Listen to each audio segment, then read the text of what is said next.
Hello, good evening. You are probably seeing this live right now.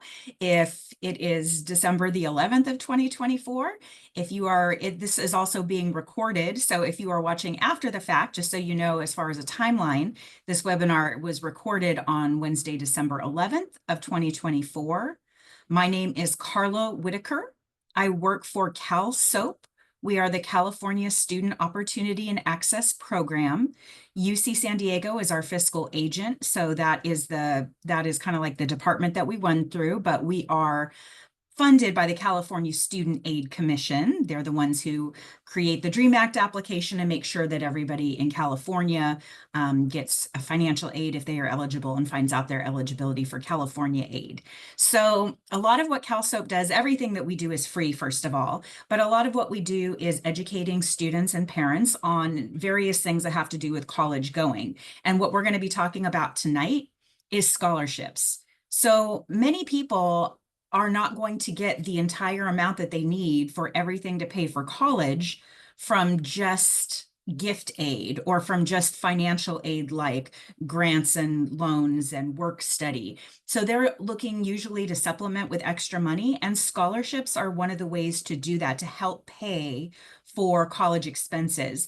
We will be covering tonight all kinds of things like who funds scholarships, what are scholarship committees looking like, where are good places to look for scholarships, how can you make yourself the most appealing candidate possible when you're applying for a scholarship. And so I'm going to be covering all of that. Although you're not able to type directly into the chat, at the bottom of your screens, there should be a Q&A. And if you have any questions, please put them in the Q&A. I have a student staff member here, Charmaine, and she is going to be kind of taking over that Q&A and typing any answers, any links, any questions that you have. If she can answer, she's going to type the answer in there. If not, or if she thinks it's something that might apply to a larger group, she's going to unmute herself and ask me to out loud to address the question. So I do want to cover just one more fact, and that is that because we often get this question, which is where can and when can we get the recording from tonight? And also, can we have the slide deck? And both of those will be available to you. We can drop the PDF of the slide deck in the chat itself, but also starting tomorrow on our website, calsoapsandiego.org, we have a blog and webinar tab. And in that tab tomorrow, we will have a link to this recording as well as a link to the slide deck. So you will have access to those. All right, I'm going to go ahead and get started. Again, I really appreciate any questions, and we will do our best to answer any questions that you might have. So feel free to use that Q&A. When I am sharing screen, I'm not able to view the Q&A questions, but Charmaine is. And so she's going to make sure that those get answered and make sure that I'm aware of any that are in there. So I'm going to go ahead and begin sharing screen. All right.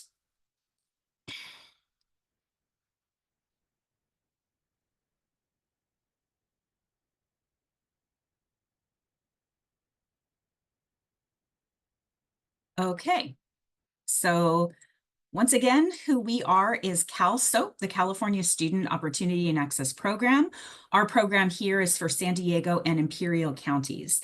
I am going to have a lot of slides and a lot of information, but this is a really good one if you want to, print screen or take a picture of this slide. Feel free to do it now. Again, you'll have access, but if you go away with no other resources, I've just put this at the beginning because these are 5 of the most important, resources that I want to make sure that California residents are aware of and that San Diego residents specifically are aware of. These are some of the ones that I always recommend these resources and these sites. So one of them is FastWeb. FastWeb.com is a website that kind of links students with a national database of scholarships. So you can find out scholarships from all over the country, and a lot of them are open to students from anywhere in the country. And it's a good single database where when you enter information about who you are, they can give you back a list of scholarships that they would recommend you apply for. So FastWeb is the first one I recommend. CalKids is specific to California residents, and it is a government program where the government is putting aside scholarship money for its low-income students in California. So depending on your family size and income, it's possible that if you go to calkids.org and you enter your information, you might find out, a lot of our seniors do find out that they already have like $500+ in scholarship money waiting for them. So again, it does depend on income, but that is a scholarship that's provided by the state of California for residents of the state of California. And if you meet income requirements, you might already have a scholarship in there. So I just want people to be aware of CalKids. The other one that is really important for San Diego County residents is the San Diego Foundation. The San Diego Foundation, they have a common scholarship application that is open only to students that are within San Diego County. Some of it might be specific to the city of San Diego, but many of these are open to the whole county of San Diego. And it's nice because you're at this point, it's not like FastWeb where you're competing with anybody else in the nation. It is just for local students. And so the scholarship pool of applicants is smaller, which means your chances of being awarded a scholarship are greater. And so it's nice too, because they just have one application and it goes out to something like 600 different local scholarships. So San Diego Foundation is a really important one. There's also these things called micro scholarships that you can earn on a website called raise.me. So it's kind of like you raise little micro small scholarships by doing little tasks yourself.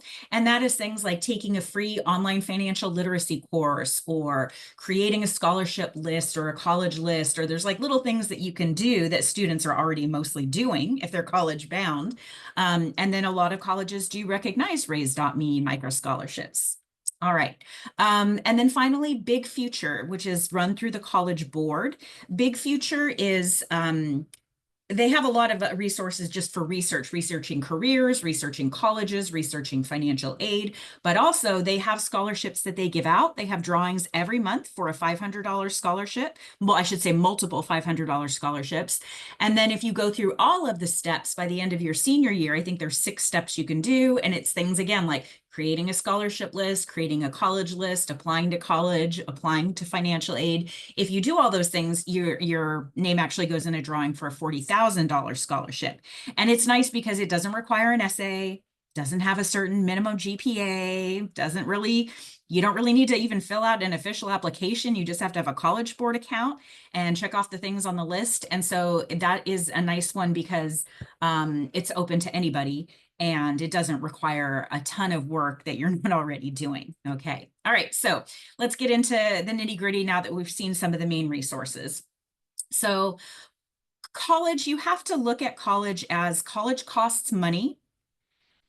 You want to maybe look at it as an investment in the future, but you want to be a smart business person and you always want to think about what's my return on investment. All right. College is wonderful for a number of reasons, like social reasons, intellectual reasons, networking reasons, training, all these different things. But also, if you're going to spend money on it, you have to do that in a smart way. Okay, so I really want to talk about being smart with money and talking about what is your return on investment, what's the best investment that you can make. All right. It's also something where if you can earn scholarships, a scholarship or scholarships, hopefully that means less money that you would have to pay out of pocket from savings or to borrow to pay for college, because some colleges are very expensive. Just to make sure you know, I'm going to mostly talk about in-state colleges in California. However, some of you might also be applying to out-of-state colleges and universities, which is also fine, and many scholarships will follow you there. So in California, we have the community college system, more than 110 community colleges. The 2 other public systems are the California State University system, which is 22 to 23 universities, and the University of California, there's 10 of those.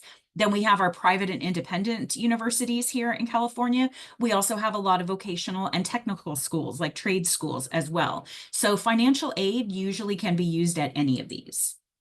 One thing that I do want to mention is that even if you're applying for scholarships, I'm going to personally strongly recommend that you also complete a financial aid form in 12th grade. All right, you can't do it before then, but colleges and universities and scholarship funders generally require you to complete one of the following before they consider you for any aid, including merit-based aid. Either a FAFSA, that's the free application for federal student aid, or the California DREAM Act. I'll get into a little bit of what are the differences and similarities between these two. The priority deadline for this form is March 2nd of 12th grade. So it's open now. And you still have plenty of time. You have several months until March 2nd, but I do want to encourage people to make sure that they have filled out one of these forms by March 2nd. Unfortunately, there is a tiny population of students who might not be eligible to fill out a DREAM Act or a FAFSA. And this is students who hold temporary non-immigrant visas. Examples of these might be like an F visa, JHL, ABCDE, any of those temporary non-immigrant visas. Unfortunately, you wouldn't qualify to receive financial aid, so you could not fill out a FAFSA or a DREAM Act. Also, if you don't meet AB 540 requirements, meaning you've been a California resident for fewer than 3 years, or you've attended California schools for fewer than 3 years. For these students, you might need to rely on things like savings, loans, scholarships that don't consider your immigration or residency status. Also, for some private schools, they might accept the CSS profile. And if you're in this situation, one website that has great resources I would recommend as far as like legal resources, financial resources, information is called immigrantsrising.org. I strongly recommend that website as a place to start if you're in this situation and you want to find out more about the path to citizenship or how to get in-state tuition, or you need legal help with immigration residency questions. So that I would recommend. So generally, this is who fills out the FAFSA and this is who fills out the DREAM Act. If the student is a US citizen, if they are a permanent resident, or if they have a T visa, or they're under one of the I-94, like refugee or asylum status, usually they will fill out a FAFSA, the free application for federal student aid. So generally, if the student has a social security number, they fill out the FAFSA.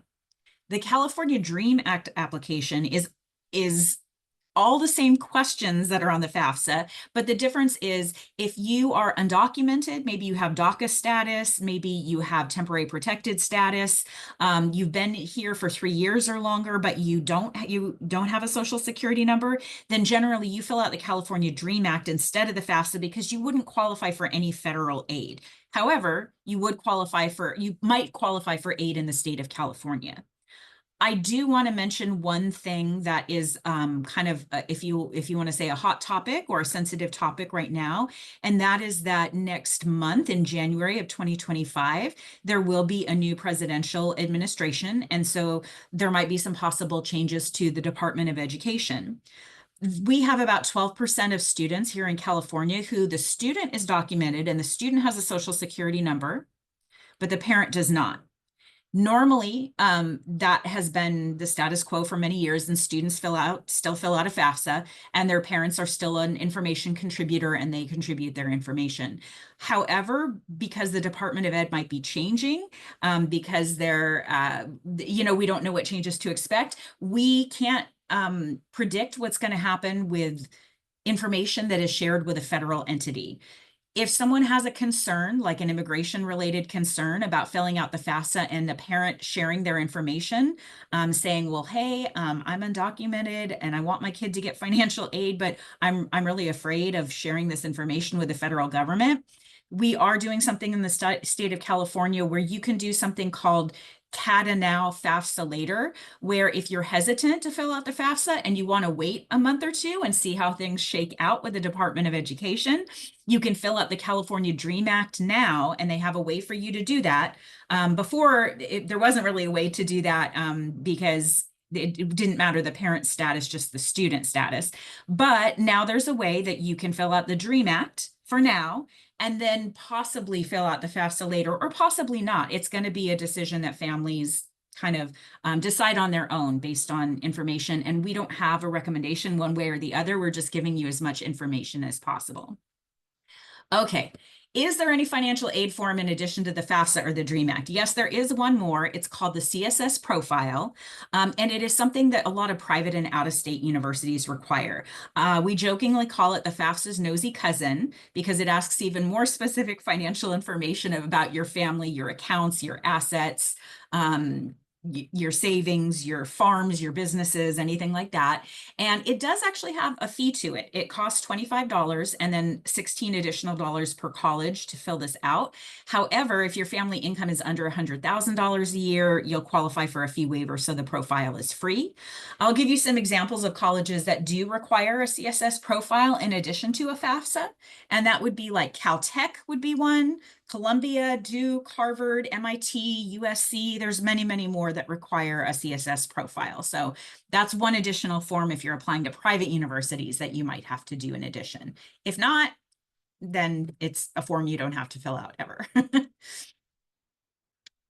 All right. So as far as where does money come from scholarships, it can come from a lot of different places. It can come from the state or federal government. It can come from the college or university itself. We sometimes call that institutional aid. And it can come from private donors, people who want to make a scholarship legacy or, give money to students that are studying something they think is important to them. The scholarship is gift aid. It's for the purpose of furthering your education, and it might be awarded based on a range of criteria, which usually reflects the values or purpose of the donor or the founder of this scholarship. And it is gift aid. Just the term scholarship means it does not need to be repaid. It's not a loan. It might require something like a certain GPA to keep it current. It might require a thank you letter or something like that, or it might require the recipient to attend an event, like a reception or something like that, but it's not required to be paid back. All right, it's gift aid. In terms of how do scholarships actually work, like does the money come to you? Where does the money go? Like, is the money in a check? Is it direct deposit? What happens? This is usually how college scholarships work. Most scholarships are paid directly to the student's college, that college's financial aid office, and then the financial aid office disperses it to the student. Okay. Some of them are renewable annually. So it might say something like, you can reapply for this scholarship to keep getting it every year if you maintain certain number of units per semester and maintain a certain GPA. But some are one-time only. We see a lot of high school seniors who get these one-time only scholarships, and they get a lot of their freshman year covered, which is awesome. But then if they have non-renewable scholarships, then their sophomore year, they might have to be seeking scholarships that aren't for high school seniors, but that are for current college students, or they might have to get a job or work more hours or get a big summer job or something like that. You can accept and use multiple different scholarships simultaneously. I know many college students who are receiving more than one scholarship and they're using them all. Okay, so yes, it's possible to use a combination of things like grants, scholarships, work study, loans. All of that can be used simultaneously to cover all the way up to the cost of attendance at that university or college. Now, it usually can't exceed that amount. Now, I'll say that this is a rare situation, but sometimes there's a very needy and or talented student who earns something like a $50,000 scholarship, or in so many scholarships, it's worth tens of thousands of dollars. In that case, their university might say, well, guess what? This scholarship is going to cover your tuition and your rent and your food and your transport. It's covering everything. And then some, so we're not going to, give you like this need-based grant, or we're not going to give you this or that because you already have something that covers the rest of it. But that's only if it exceeds the cost of attendance. Okay, so that is rare, but just so you know, sometimes when you receive gift aid, that might mean other types of aid might be reduced if it takes you over the cost of attendance. So what factors make you eligible for scholarships? Probably as many factors as scholarships exist. There are so many ones for different types of students. It might be for gender or orientation. It might be specific to females, males, non-binary. It might have to do with your financial need. It might have to do with your citizenship. It might be specific to a certain high school, city, or county. It might be based on your background, heritage, race, or ethnicity. It could be if military, either military, you're in the military, you're a veteran, you're a descendant or a dependent of someone that was or is in the military. It could have to do with religious affiliation. There are many, many, churches, mosques, temples, and faith-based organizations that have their own scholarship funds. It might be a membership in a certain organization, like if you're part of a Lions Club, a Kiwanis Club, a Key Club, something like that. GPA is one that's really looked at a lot, is your GPA and your academic record. Some of them might ask for SAT or ACT scores if you've taken that. And I know that you usually don't have to in the state of California for our public universities. So that's less asked for now. It might be based on sports if the student is a student athlete and if they're going to maybe pursue sports in college. Might have to do with their work experience, their hobbies and activities. Community service is a big one for a lot of scholarships. Students' abilities and or disabilities are something, sometimes they are looking to give something to a student that has some type of specific challenge or difference. Special skills or talents. Leadership, college and career goals, the college selection, like what kind of college are you going to? So again, there's many scholarships with many different types of factors that could make you eligible. These are some examples of awards that are specific to certain colleges. UC San Diego, for example, has something called the CASP, which stands for the Chancellor's Associate Scholarship Program. And that is specific only to UC San Diego students. It's given by their chancellor to students who have been accepted to UC San Diego and who meet certain income and other standards, et cetera. Another one is in the California community colleges. Every California resident who is starting their first year in community college, really their first 2 years, if they fill out a FAFSA or a DREAM Act, they're probably going to qualify for the Promise Scholarship, which pays the students full tuition for the first 2 years of community college. And so the Promise is specific to the community college you're attending. They also have something called the Middle Class Scholarship that you find out about through either filling out the FAFSA or the DREAM Act. And the Middle Class Scholarship has to go toward tuition. And it is specifically for students that are attending a public university in California, like a CSU or a UC. So those are all examples of the type of scholarships or programs that are specific to a certain college. This is just a little bit of information about the Promise. Those are old dates on it, so ignore that. But basically, it's up to 2 years of free tuition and health fees. They even have book grants for eligible students. They give you access to a peer mentor success coach. And basically, if you're a recent high school graduate or have gotten your equivalency, and even if you are like a foster youth, a veteran, formerly incarcerated, undocumented, but you do have to be AB 540 eligible, so you must have been here at least 3 years. But anybody, regardless of their parent income, I think it's all the way up to if your parent's income is under $1 million, but anywhere, any income at all, if you are a California resident, you qualify for this at a California community college, as long as you can fill out a FAFSA or a DREAM Act. So the Promise is a great way to get 2 years of free tuition as a California student. So that's something that's specific to California. Athletic scholarships. If you are a student athlete or if your student is an athlete, please go to NCAA, the NCAA website. It has a great database of athletic scholarships, and it lets you know what you need if you are looking to play at a Division I, II, or III NCAA school. It lets you know what to do, and also your coach is usually a good source of information. There's a lot of rules with the NCAA about when they can and cannot start recruiting, what kinds of things that you are and are not allowed to commit to and that type of thing. So NCAA is a really good website to look for athletics, but you might find athletic scholarships in other places. There might be one at your high school, there might be one in your local community, or there might be a national one that's based on a certain sport. Like I know, for example, there are a lot of bowling scholarships out there. I was surprised to find there are scholarships for golf. There are scholarships for all kinds of sports. So There are some that are based on academics. These might be awarded by your college. They might be awarded by someone else, but something that's based on your performance academically, like in a certain subject or class. There are also departmental scholarships at colleges. So if they have like the English department, the math department, the biology department, the history department, the poli-sci department, computer science or ethnic studies or psychology or music or whatever department, they might be giving scholarships to students that are studying those paths. And that's usually just incorporated, you know, when you're applying to a college, usually you're automatically applying to a lot of their departmental scholarships that are for high school seniors that are, you know, applying to become first-time freshmen. And then, of course, you have your Bezos scholarships, you have your Bill Gates scholarships, you have your, you know, rich people around the world who want to give scholarships and company corporate scholarships as well.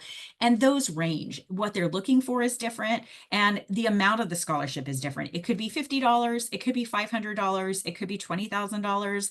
There's one that is $250,000. So it just depends. It can really vary.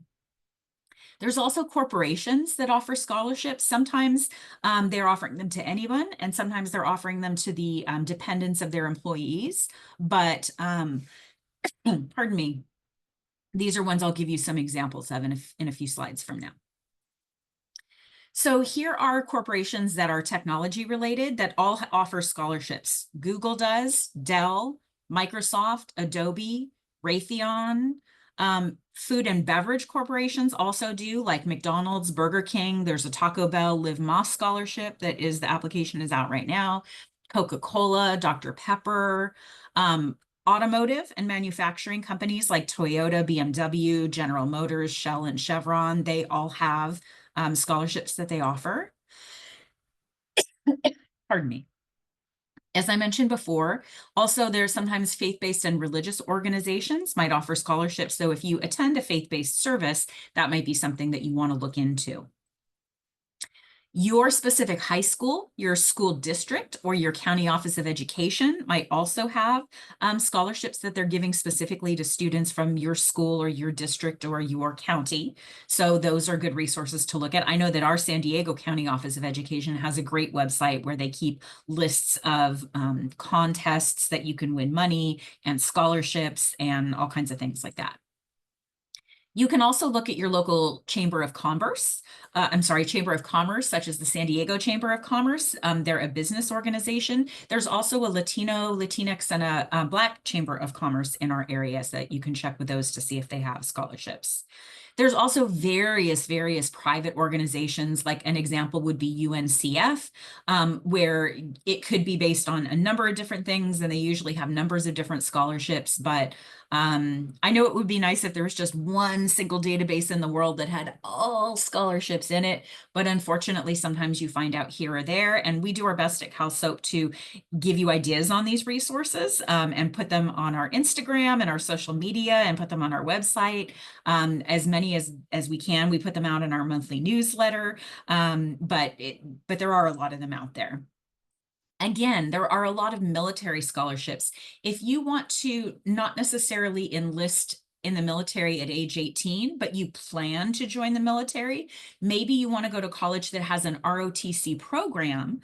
There are many ROTC programs at many colleges and universities, whether it's Air Force, Army, Navy, Marines, Coast Guard, but they have ROTC, which can pay. Those are they're associated with a scholarship so that you're going to college full-time, you're a full-time college student, you're technically not enlisted yet, but you do have to participate in some like military training and things like that. And you have certain requirements above and beyond just being a regular college student, but they offer very juicy, good scholarships with a lot of ROTC programs and a lot of good training and connections, networking to go into the military.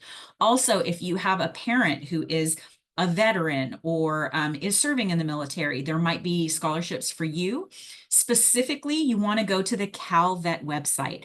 By the way, say that you have a parent who was 100% disabled in the service, and you know that means that you could get tuition reimbursement at a California college, like a community college or a CSU or a UC. Yes, you can get tuition coverage depending on your parent situation and their level of disability. However, that doesn't just automatically come. They still want you to fill out a FAFSA. And then through that and through the CalVet website, they will figure out the rest. But yes, the other thing to know is military parents, if you have the GI Bill and you haven't used all your funds, okay, in other words, if you haven't used all the money on your own education, you still should have a balance of that money, and you can transfer it to anyone, including a dependent or more than one dependent. So whatever the balance of that GI Bill money is, again, if you haven't used it yet for your own information, I'm sorry, for your own education, then it's possible to transfer it to your child. All right, so what kinds of things are they going to ask you for on a scholarship application? They might ask you for a resume. So if you don't have a one-page resume, Google high school student resume, and you'll find all kinds of templates and samples out there. They don't expect you to have an extensive work history yet, or sometimes even any work history, but they do want to know about any honors and awards, any community service, any extracurriculars, any jobs if you have them. And again, resume is just one page. Don't make it long. Make it simple and short. Sometimes they will ask for one or more letters of recommendation. So it's always good to have the name and contact information of someone who could give you a letter of recommendation, or you have their email address. So if they need to go online and fill out a recommendation form, they can do that. Sometimes they're going to want either an official or unofficial copy of your current transcript with your grades. So make sure you know where to get a hold of that. If it's an official copy, you might have to go to your high school registrar. That if you never knew what a registrar was, you're like, I've heard of a counselor, I've heard of a principal, I've heard of the dean, I've never heard of a registrar. Well, this person becomes important in 12th grade because they're the ones who can give your official transcript. They might ask you to answer some short questions or to respond to an essay prompt. And this is the kind of thing, a lot of times the prompts are similar. So sometimes you can kind of like copy and paste an essay and not keep it exactly the same, but just modify here and there to fit certain applications so that you're not reinventing the wheel every time you're doing a scholarship essay. And then deadlines. These are, make sure that you're doing this by deadline. That's the way I usually tell people to search for scholarships, is start like, what's due in the next month? What's due the month after that? Like have a yearly calendar and be like, oh, well, I want to work on this scholarship because it's due in December. And this other one is great. I'm going to apply for it, but it's not due until March. So, pace yourself and spread it out. And the thing about scholarships is it's not like they're all due like the FAFSA March 2nd. They have a lot of different deadlines. Like they're throughout the year.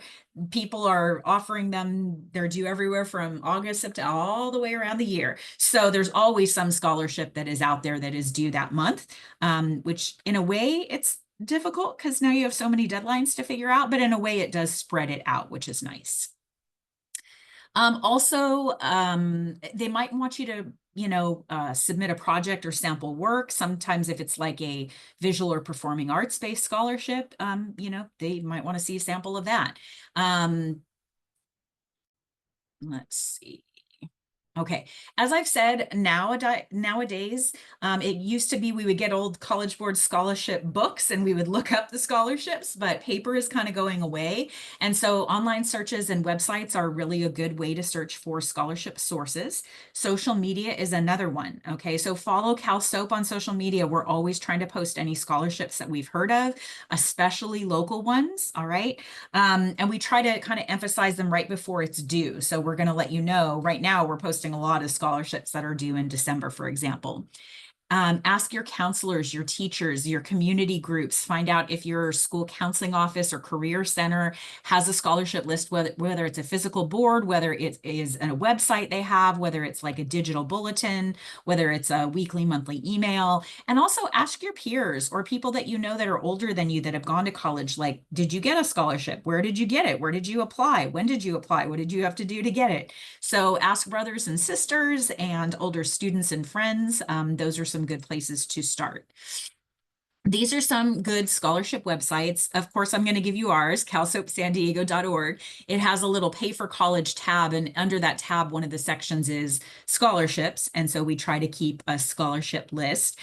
Scholarships do change all the time. Some of them come and go. Some of them are, when we find out, oh, they're no longer offering a scholarship this year, we'll try to delete and take it off the website. But there's so many of them that it's hard to stay completely current, but we do our best to do that. And then fastweb.com, which I mentioned before, is a great one. The College Board Big Future Opportunity Scholarships, as I mentioned, is a really good one that they have monthly drawings. Scholarships.com is a legitimate website, and that's a good one, kind of like FastWeb, where you can find out a lot of national scholarships. SD Foundation, that's the San Diego Foundation.org. Their Common Scholarship application, I'll talk about that in a minute, but it's going to open next month, so it's coming soon. And then CalKids.org, that is a government one that is based on family size and income. So if you qualify for certain, by certain income standards, you might have a CalKids scholarship already waiting for you. Okay, so you might recognize this logo. This is the logo of the San Diego Foundation. Their website is sdfoundation.org, and they work throughout San Diego County. Their Common Scholarship application for 12th graders, it opens next month. It's going to open January 15th. Okay, so you can fill it out as early as January 15th. It is due on Wednesday, March 5th at 2 p.m. And that 2 p.m. deadline is a hard deadline. So Wednesday, March 5th, it is due. What am I going to say? All right, we'll move on to the next slide, but that is a really important one for San Diego County residents that I definitely recommend they fill out. If you're looking one, they actually have one that is open right now, and it's due January 7th. So if you are a high school student, if you're a senior, they have something called the Kyoto Prize Scholarship. So open now, due January 7th. And if you go to San Diego Foundation, you'll find the Kyoto Prize. It's a merit-based award. It's very prestigious, and it recognizes outstanding students in one of the following fields. And so you can choose which field you are interested in. It could be advanced technology. It could be basic sciences, or it could be arts and philosophy. And they have all the information there about why you are passionate about that subject or what you have done in terms of that subject inside or outside of school. But I just want to mention that that is one you don't have to wait. It's on the San Diego Foundation website. It's open now, and it is open to high school seniors or to anyone who's going to be in college next year. So in the 25-26 school year. So just want to mention that one. All right, so which scholarships do you apply to? Should you apply to all of them? Well, no. You have to understand what your characteristics are and what your strengths are. And if it is a scholarship for, only African-American students and you're not African-American, then I don't necessarily recommend applying to something that you have very, very, very little chance of getting. I would say try to apply to the scholarships you have the biggest chance of getting.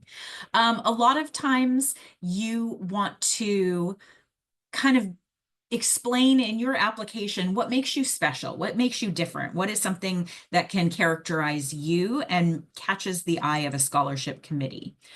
These are some themes that maybe you feel yourself relating to one of these. You don't have to use this word in your application, but it might kind of give you an idea of like, what angle could I take in my essay, or how could I express myself the best?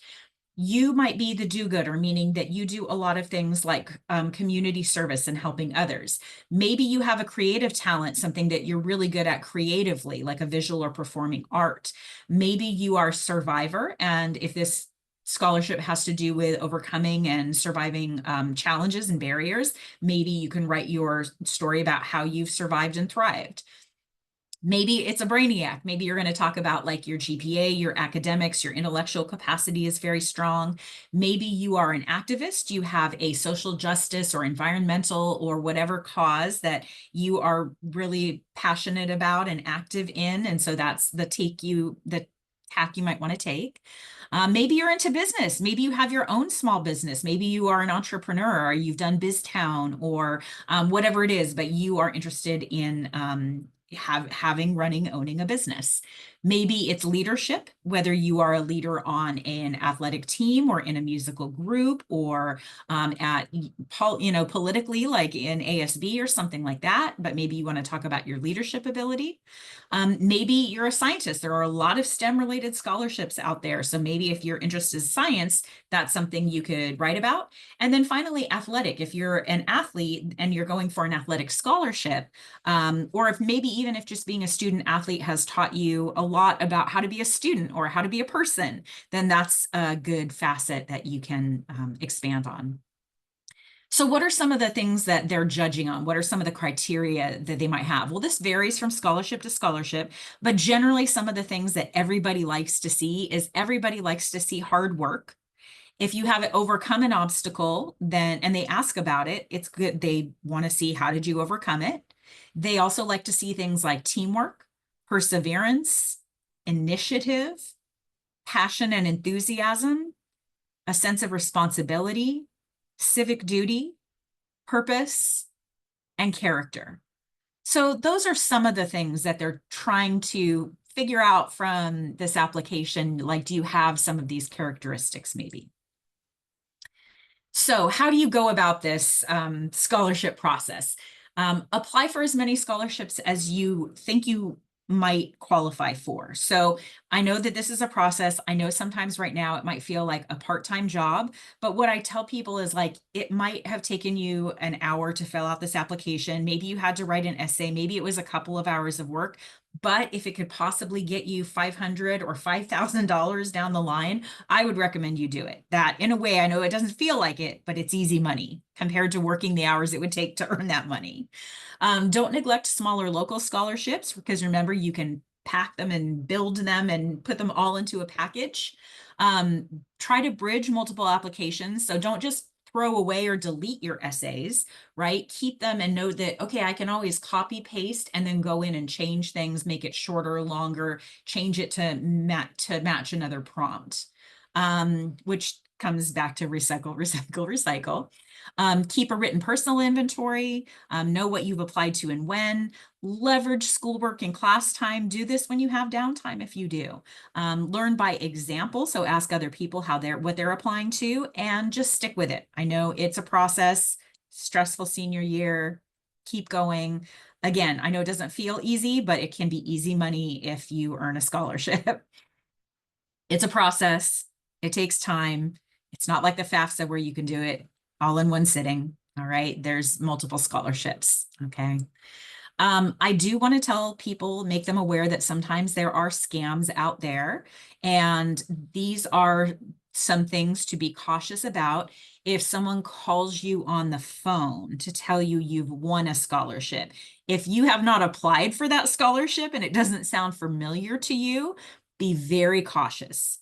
Okay. Usually scholarship applications are free. So if they say it costs money to apply to this scholarship, even if they say something like, well, everyone is guaranteed to get one, but it just costs, $50 to put your name in the pool, I would be very cautious about that. The only scholarship I know that has an application fee is the profile. And again, if your family income is under six digits, I'm sorry, under six figures a year, then you'll get a fee waiver for that. So if it's an application fee, I would be very cautious. If they say things like everybody is eligible, or they really pressure you on time, like you have to do it tonight, or we need this information right now. And always be cautious of any unusual request for personal information. Don't be giving out your bank account information. Don't give out a username or password. Do not give out a social security number. Don't give out that type of information. Again, especially if someone's trying to pressure you to do it quickly. If you ever get an email or a letter or something and you're like, I'm not sure if this is legit or not, feel free to Google, is this legitimate? And look on Reddit and look in whatever people are saying about it. You can also email me and I'll try to do some research and find out, because sometimes there are things that are not technically scams, but they'll say, oh, you could be in this certain like scholarship society or something like that. And it's just like this $75, association member fee. And then your name goes in this book, and it's not usually associated with anything. They're just trying to get money from people. So if you're not sure about it, go ahead and send it to me and I'll do some research and do my best to determine if it's legitimate or not legitimate. So hopefully people don't run into this. There are millions of completely legitimate scholarships and people that give them, but I just want you to be aware that there are also scams out there. Okay. Different colleges differ in how they apply outside grant and scholarship funds. So I can't tell you how every single college will do it. The best thing you could do is talk to your college financial aid office and ask them questions that you have anything money related. Okay. Like find out if, for example, if you bring in a private scholarship, will that affect your state aid or anything like that? Find out maybe scholarships, some of them, they might have limits like you can only use this toward tuition, but a lot of scholarships just go right to your account and they can be used for anything. Book, textbooks, computers, food, rent, transportation, parking permits. A lot of that times they can be used for any college expense. Meet deadlines. That's a big thing. And if I talk to the San Diego Foundation, if I talk to anyone that gives a scholarship, the number one thing they always tell me is apply by the deadline, apply by the deadline, apply by the deadline. That is really the most important thing to them. And then check your email, check your email. So those are some of my final comments. I'd also recommend that you follow CalSOAP. We're on X, Facebook, Instagram. We have a YouTube channel. We have a website. We have a monthly newsletter. And like I say, Instagram is probably the one we're most active on, where we try to list the most, scholarships and resources and opportunities that we can there. And then our website is calsoapsandiego.org, and we do have a scholarship information section, as I mentioned. Okay, let's see. Let me stop sharing. Okay, and I can see that. Thank you to Charmaine. She's been busy pasting a lot of links in the chat. Charmaine, are there any Q&A questions that haven't been answered yet that you would like me to address? No, there are none. Okay. All right, well, then I will go ahead, and I know this is scheduled until 7, but there's no reason to take any extra time. Like I said, this is going to be up on our website, the calsoapsandiego.org website tomorrow, this slide deck as well as this recording. So you'll have, and anyone else would have access to it. I thank everybody for attending tonight. You have my email if you need to contact me with any questions. Thank you very much to Charmaine for taking over and answering the questions. And I will go ahead and say good night to everyone. Have a wonderful rest of your day.